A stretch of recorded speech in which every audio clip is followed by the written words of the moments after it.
আজকে আমরা শিখব মিশ্রণ। প্রথমে জেনে নেওয়া যাক মিশ্রণটা কি। ধরো দুটো বিভিন্ন ধরনের পদার্থ একসঙ্গে মেশানো হলো, মেশানোর ফলে যে পদার্থটা তৈরি হলো সেটাই হলো মিশ্রণ। যেমন মনে করো 2 কেজি দার্জিলিং চা,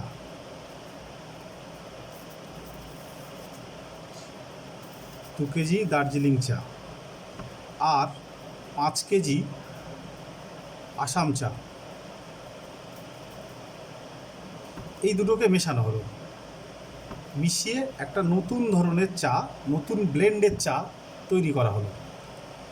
তাহলে এই যে 2 কেজি দার্জিলিং চা এবং 5 কেজি আসাম চা মেশানোর ফলে যে নতুন ধরনের ব্লেন্ড তৈরি হলো, এটাই হলো দার্জিলিং চা আর আসাম চায়ের মিশ্রণ।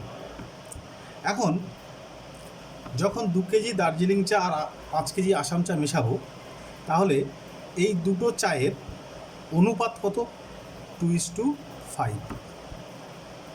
তাহলে মিশ্রণটাকে যে নতুন ব্লেন্ডের চা তৈরি করা হলো, সেখানে 2:5 অনুপাতে দার্জিলিং চা ও আসাম চা মেশানো হলো।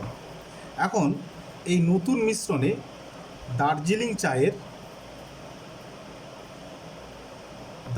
চায়ের আনুপাতিক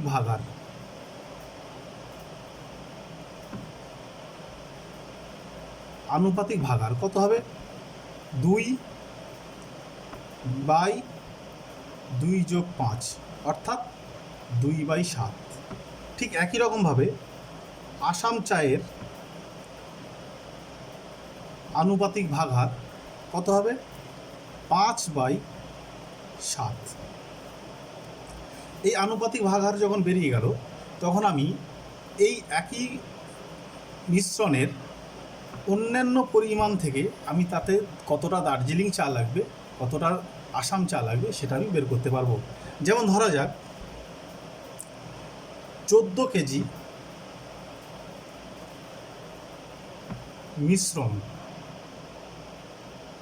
মিশ্রণ চায়ে দার্জিলিং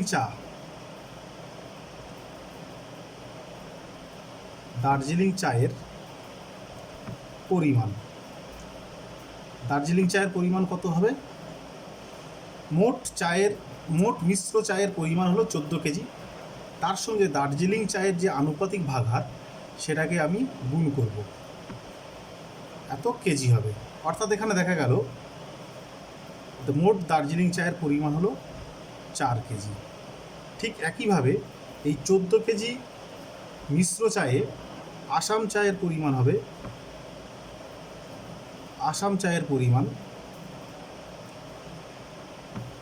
14কে আমার আসাম চায়ের যে আনুপাতিক ভাগার, সেটা দিয়ে আমি গুণ করব, এত কেজি হবে। অর্থাৎ কাটাকুটি করলে 2/5 কেজি। তাহলে দেখা গেল যে 2:5 অনুপাতে যে মিশ্র চা তৈরি করা হয়েছিল, সেই মিশ্র চায়ের 14 কেজিতে 4 কেজি দার্জিলিং চা থাকছে আর আসাম চা থাকছে 10 কেজি। এই হলো মোটামুটি মিশ্রণের একটা প্রাথমিক ধারণা। এখন আমরা কিছু সমস্যাতে যাই।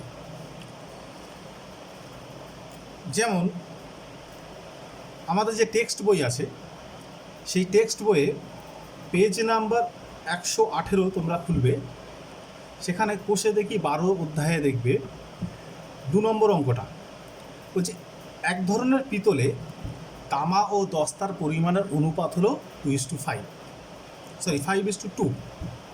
তাহলে এই ধরনের 28 কিলোগ্রাম পিতলে 4 কিলোগ্রাম তামা মেশালে তামা ও দস্তার পরিমাণের অনুপাত কী হবে?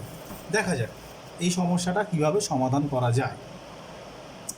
তো প্রথমে যে পিতল নেওয়া হয়েছে, পিতলে তামা ও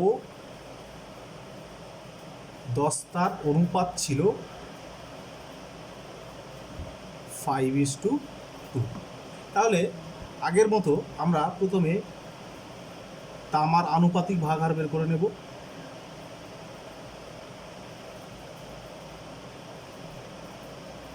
কত হবে? 5/5 + 2 অর্থাৎ 5/7। ঠিক একইভাবে দস্তার আনুপাতিক ভাগাহার বের করে নিই।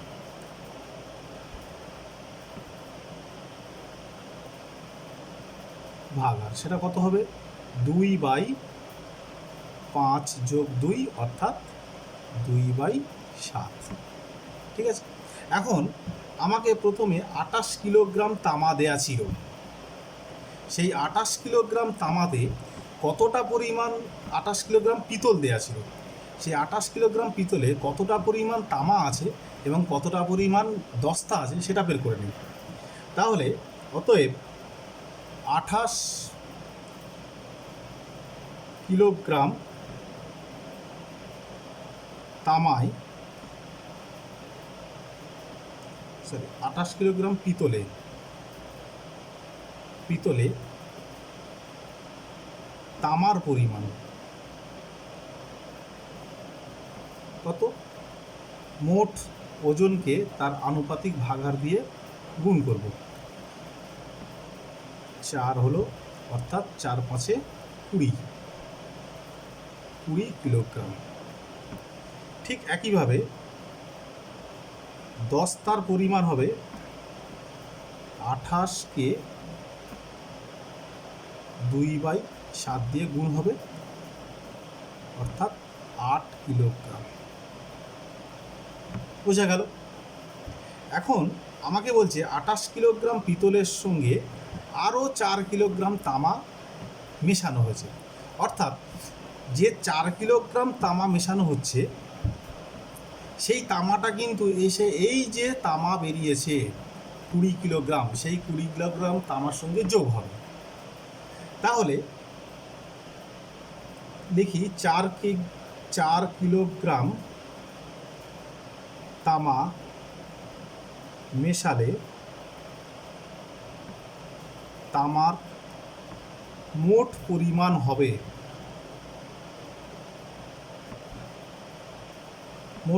হবে, আগে ছিল কত? 20 কেজি, 20, এখন তার সঙ্গে আবার 4 কেজি মেশানো হলো, তার মানে হয়ে গেল 24 কিলোগ্রাম।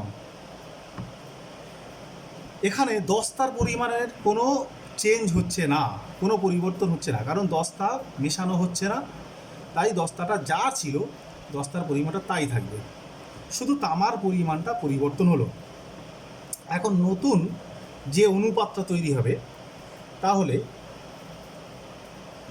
বর্তমানে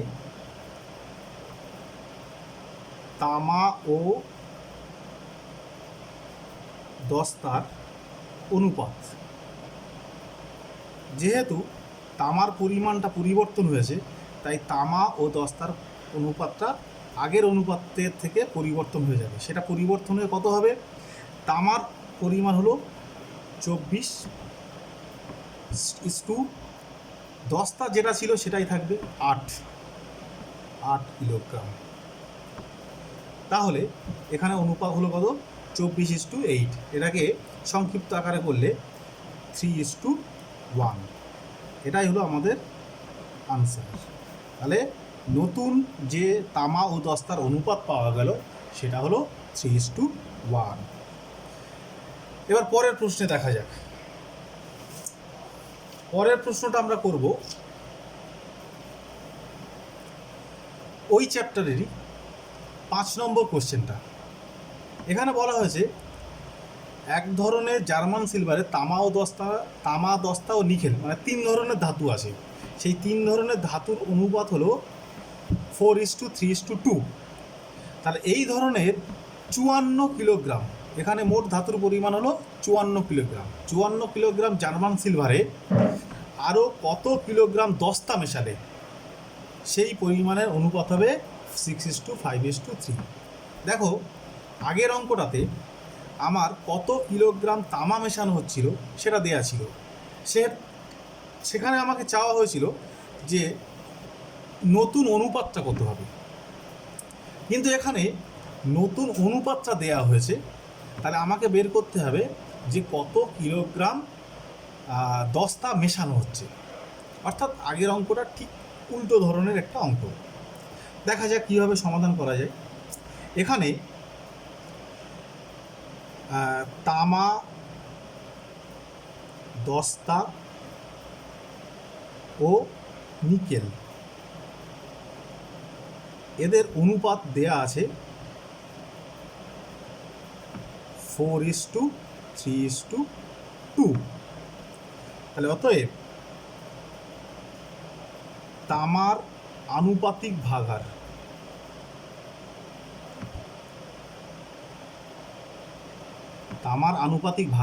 কত হবে? 4/4 + 3 + 2, দ্যাট ইজ 4/9। ঠিক একইভাবে দস্তার আনুপাতিক ভাগার হলো 3/9 এবং নিকেলের আনুপাতিক ভাগার কত হবে? নিকেলের আনুপাতিক ভাগার হবে 2/9। বেশ, এখন 54 কিলোগ্রাম জার্মান সিলভার প্রথমে আমাকে দেয়া ছিল। তাহলে 54 কিলোগ্রাম জার্মান সিলভারে কতটা কোন ধাতু আছে, উপস্থিত আছে, সেটা আমরা দেখে নিই। তাহলে 54 কিলোগ্রাম জার্মান সিলভারে তামার পরিমাণ কত? 54 × 4/9। তাহলে এখানে ভাগ হয়ে গেলে 6 হয়, 4×6 = 24 কিলোগ্রাম। দস্তার পরিমাণ কত? দস্তার পরিমাণ হলো 54 × 3/9, অর্থাৎ এটাও 6 হবে, 18 কিলোগ্রাম। অনুরূপে নিকেলের পরিমাণ হবে 54 × 2/9, অর্থাৎ এটা হবে 12 kilogram.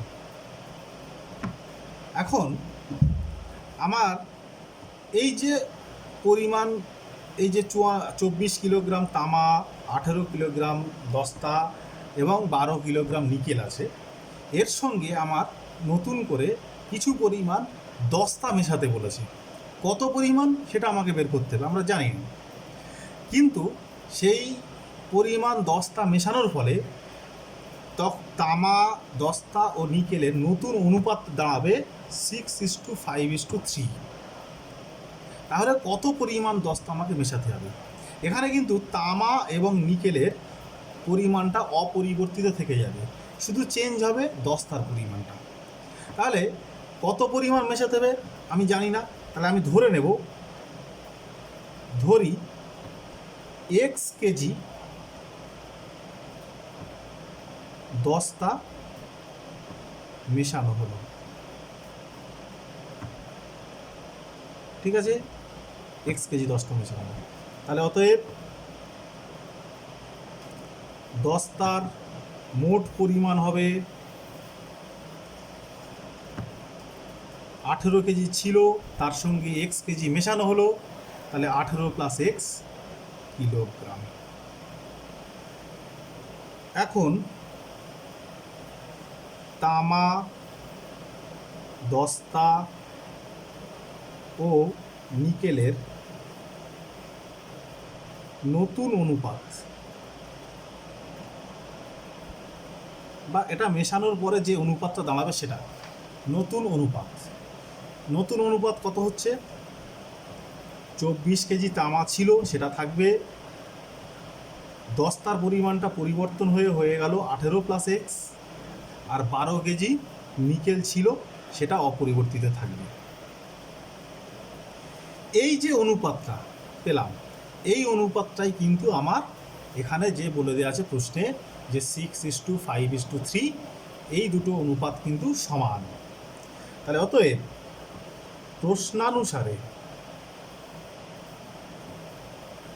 প্রশ্নানুসারে 24:18 plus X is to 12 is equal to 6:5:3। এখন এই দুটো অনুপাতকে তুলনা করতে গেলে আমাকে দুটো পদকে তুলনা করতে হবে। যেমন আমি প্রথমে 24:18 প্লাস এক্স এটার সঙ্গে আমি এই এখানে প্রথম দুটো পদের সঙ্গে ডান দিকে পরে প্রথম দুটো পদের তুলনা করলাম, তাহলে সেটা হয়ে গেল 24/18 প্লাস এক্স, এটা ইজ ইকুয়াল টু 6/5। এটা তোমরা করতে পারো কি, শেষের দুটো পদের সঙ্গে ডান দিকে শেষের দুটো পদকে সমান ধরতে পারো, সেটাতেও একই ব্যাপার হবে। বা এখানে কোনাকুনি গুণ করলে 6x, 6-এর সঙ্গে x গুণ হলে 6x প্লাস 18 × 6 মানে হলো তোমার 108 ইজ ইকুয়াল টু 24 × 5 তার মানে হলো 120। বা 6x is equal two 120 minus 108 বা x ইজ ইকুয়াল টু 12/6 অর্থাৎ 2। তাহলে আমার দেখা গেল এক্সের মান আমার 2 বেরিয়েছে। অর্থাৎ আমি বলতে পারি যে তাহলে আমার এখানে 2 কেজি দস্তা মেশালে তামা, দস্তা ও নিকেলের নতুন অনুপাত হবে 6:5:3। অর্থাৎ এখানে উত্তরটা আমি লিখে দিই। তাহলে অতএব আমাকে 2 কেজি দস্তা মেশাতে হবে, ব্যাস এটাই উত্তর। বোঝা গেল? কোনো সমস্যা হলে তোমরা আমাকে জানাবে, আমি তোমাদের সমস্যার সমাধান করার চেষ্টা করব। এবার আসি পরের অঙ্কে। একই চ্যাপ্টারে আমরা 7 নম্বর কোশ্চেনটা দেখব। এখানে দুটো পাত্র আছে, দুটো পাত্র দুটো সমান। অর্থাৎ মনে করো এই একটা পাত্র, এই একটা পাত্র, দুটো পাত্রের আকার সমান, সাইজ সমান।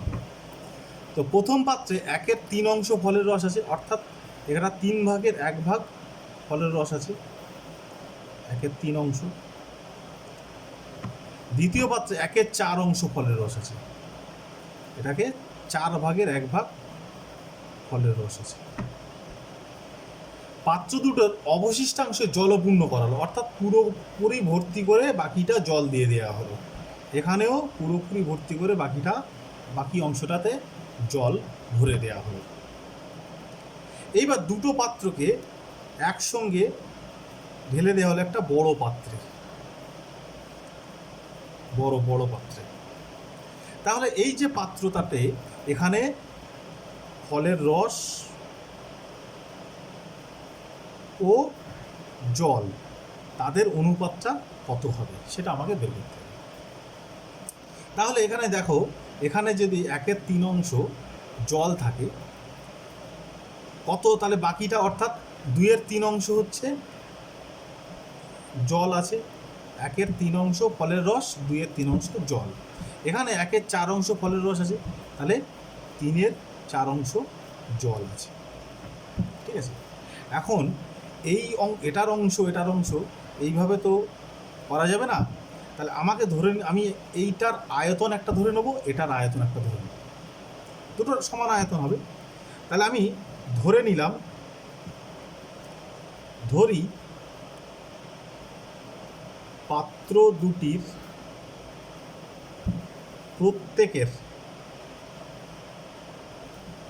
প্রত্যেকের আয়তন সমান x লিটার। আমি ধরে নিচ্ছি এটা x লিটার আছে, এটাতে x লিটার আয়তন আছে, এটাতেও x লিটার তাহলে আয়তন হবে, কারণ সমান পাত্র। তাহলে অতএব প্রথম পাত্রে, অর্থাৎ এই পাত্রটায় ফলের রস আছে, ফলের রস আছে কতটা? x ইন্টু 1/3 লিটার, 1/3 অংশ। তার মানে x এর 1/3 অংশ, x এর 1/3 অংশ মানে x ইন্টু 1/3, অর্থাৎ x/3 লিটার। এবং জল আছে,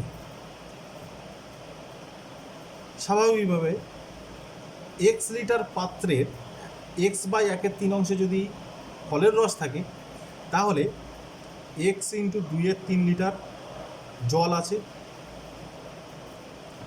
অর্থাৎ 2x/3 লিটার জল আছে। এবার দ্বিতীয় পাত্রে ফলের রস আছে, ফলের রস আছে কতটা? x ইন্টু 1/4 লিটার, অর্থাৎ x/4 লিটার। ঠিক একইভাবে দ্বিতীয় পাত্রে জলের পরিমাণ কত? জলের পরিমাণ x ইন্টু 3/4 লিটার, অর্থাৎ 3x/4 লিটার। তাহলে দেখো, আমি যখন দুটো পাত্রকে একটা বড় পাত্রে ঢালবো, তাহলে এখানে যতটা পরিমাণ ফলের রস আর যতটা পরিমাণ জল ছিল দুটো পাত্রে, সবগুলোই এখানে এসে যোগ হবে। অর্থাৎ যখন বড় পাত্রে আসবে, তখন বড় পাত্রে মোট ফলের রস হবে এই প্রথম পাত্রের ফলের রস আর দ্বিতীয় পাত্রের ফলের রসের যোগফল। আর বড় পাত্রে জলের পরিমাণ হবে প্রথম পাত্রে জলের পরিমাণ আর দ্বিতীয় পাত্রে জলের পরিমাণের মোট যোগফল। তাহলে এখন তৃতীয় পাত্রে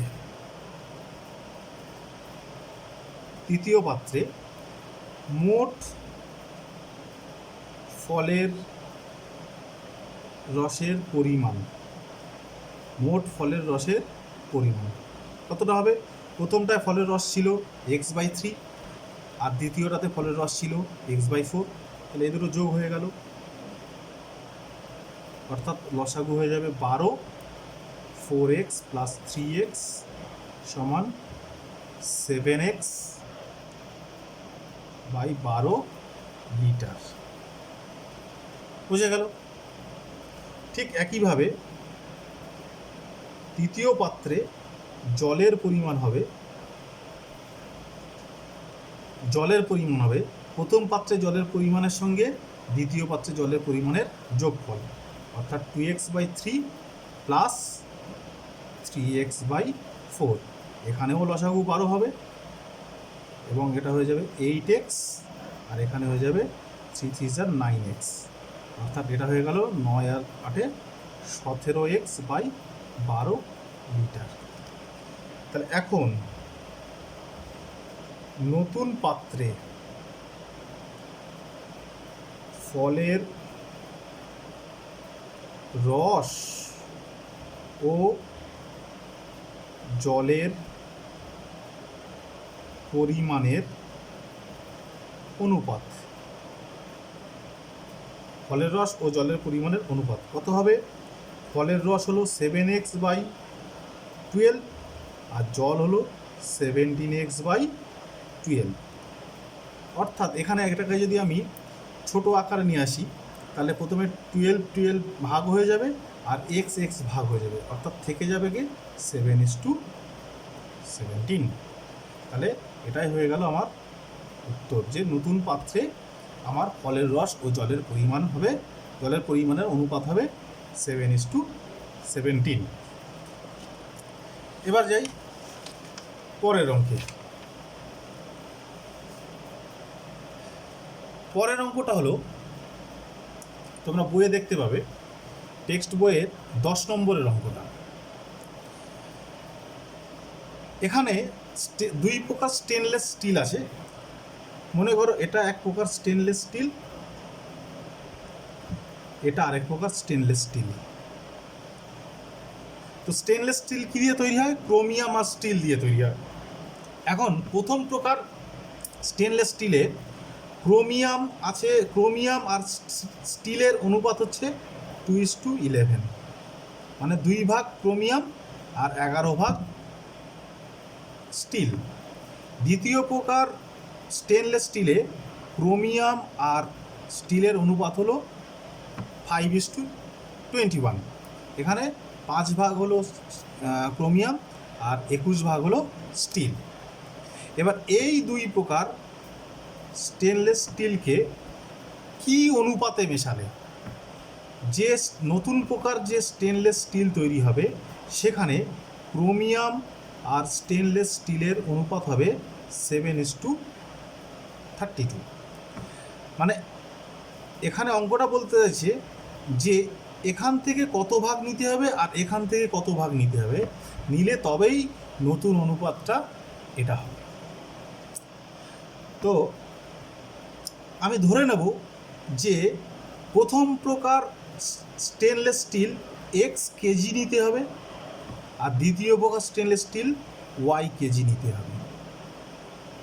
ঠিক আছে, তাহলে এখন দেখি x কেজি প্রথম প্রকার স্টেনলেস স্টিলে কতটা ক্রোমিয়াম আছে আর কতটা স্টিল আছে। তাহলে আমি দেখব, ধরি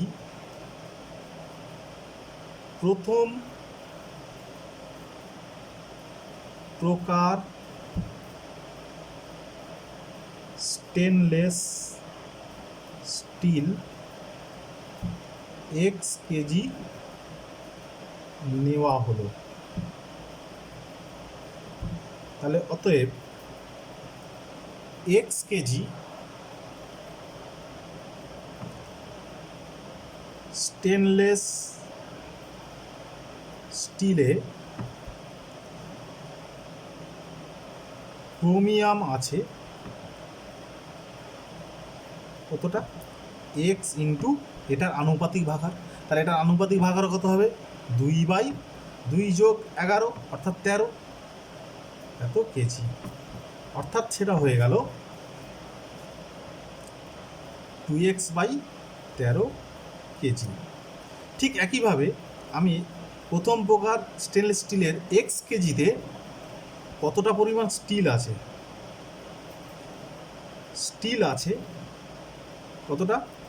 x ইন্টু তার আনুপাতিক ভাগার অর্থাৎ 11/13, অর্থাৎ এটা 11x/13 কেজি। এবার দেখি দ্বিতীয় প্রকার স্টিলে, আবার ধরি দ্বিতীয় প্রকার স্টেনলেস স্টিল y কেজি নেওয়া হলো। তাহলে অতএব y কেজি স্টেনলেস স্টিলে ক্রোমিয়াম আছে কতটা? y ইন্টু এটার আনুপাতিক ভাগার। তাহলে আনুপাতিক ভাগার হলো 5/21 আর 5/26 কেজি, অর্থাৎ এটা হয়ে গেল 5y/26 কেজি। ঠিক একইভাবে স্টিল আছে, দ্বিতীয় প্রকার স্টেনলেস স্টিল থেকে যে y কেজি নেওয়া হচ্ছে তাতে স্টিলের পরিমাণ থাকবে, স্টিল আছে কতটা? y ইন্টু 21/26 কেজি, অর্থাৎ এটা হবে 21y/26 কেজি।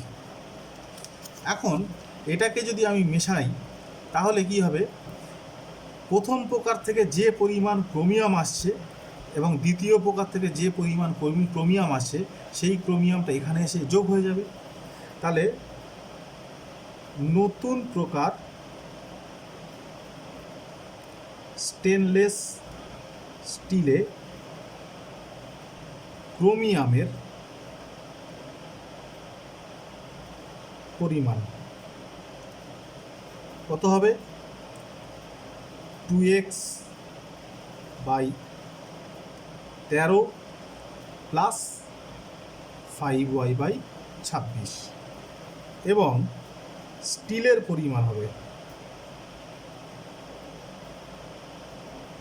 পরিমাণ হবে কত? এই যে প্রথম প্রকার থেকে এতটা স্টিল ছিল আর দ্বিতীয় প্রকার থেকে এতটা স্টিল ছিল, এই দুটো যোগ হয়ে যাবে।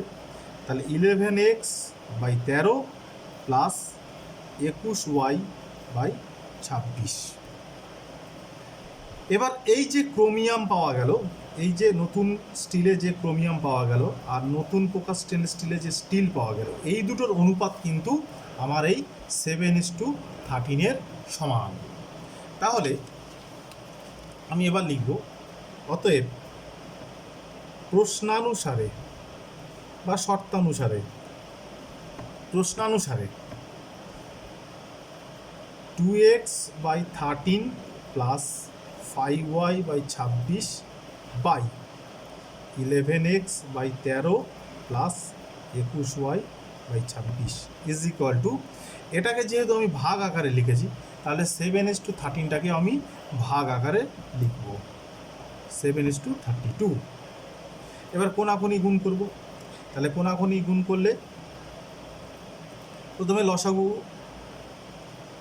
কোনাকুনি লসাগু করে নিই। লসাগু করলে এখানে 26 উপরে 26 লসাগু হবে, 26 লসাগু হলো। 26 লসাগু হলে এটা হয়ে গেল 2 দোকানে 4x আর এখানে 5y ছিল সেটা থেকে গেল। এটাতেও আমি লসাগু করব, 26 হলো, তাহলে এটা 11 দোকানে 22x হয়ে গেল আর এটা 21y ছিল, 21y থেকে গেল, ইজ ইকুয়াল টু 7/32। ঠিক আছে,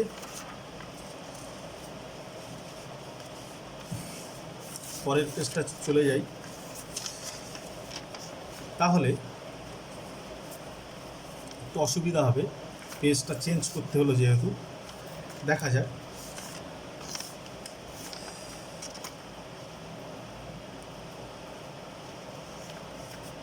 এখন দেখো এই যে 26 আর এই মানে লবের 26 আর হরের 26 এই দুটো কেটে যাবে। কেটে গেলে এখানে নতুন যে ভগ্নাংশ তৈরি হলো তার লব হবে 4x বাই 5y আর হর হবে 12x বাই 21y। তাহলে নতুন ভগ্নাংশ যেটা তৈরি হলো 4x by 5y R 22x by 21y, এটাই সমান 7:32।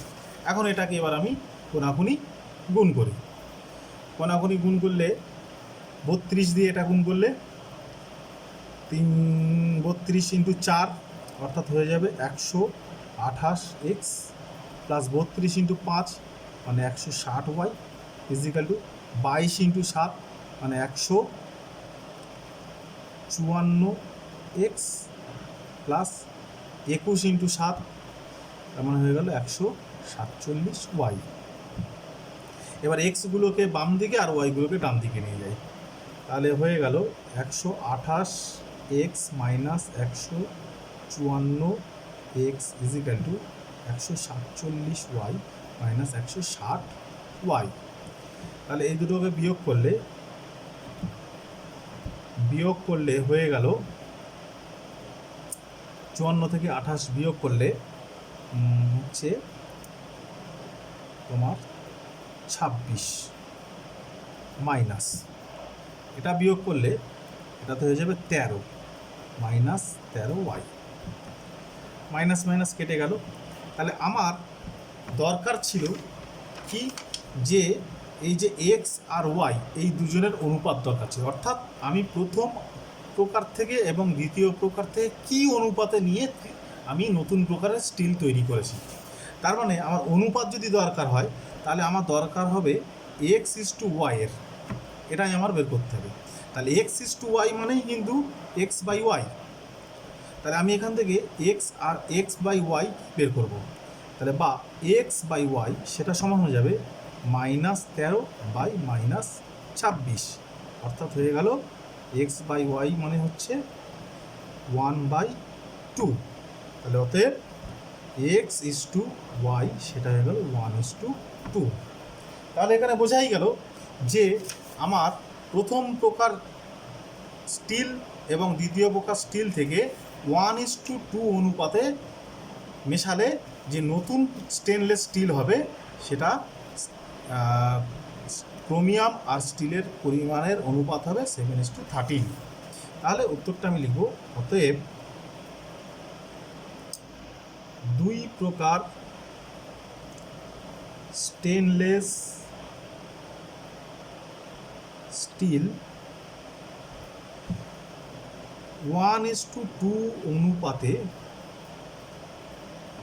মেশাতে হবে। ব্যাস, এটাই আনসার। তাহলে মোটামুটি তোমরা বুঝতে পারলে যে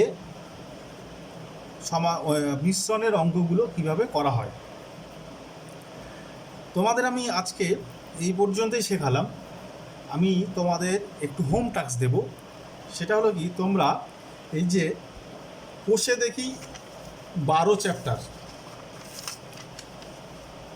কোষে দেখি 12 চ্যাপ্টারে পেজ নাম্বার 118-তে কোষে দেখি 12, এই অনুশীলনীটাতে যে অঙ্কগুলো আছে মিশ্রণের, সেই অঙ্কগুলো তোমরা আগামীকাল সকালে করতে শুরু করবে এবং আমাকে তোমরা কিন্তু আগামীকাল সন্ধ্যার মধ্যে আমাকে ফিডব্যাক দেবে যে তোমরা অঙ্কগুলো করতে পারছো কি না, অঙ্কগুলো কমপ্লিট করতে পেরেছো কি না। আর যদি বুঝতে না পারো সেটাও আমাকে জানাবে, আমি প্রয়োজন হলে আমি তোমাদের বুঝিয়ে দেওয়ার আবার চেষ্টা করব। সবাই ভালো থেকো, পড়াশোনা করো, ধন্যবাদ।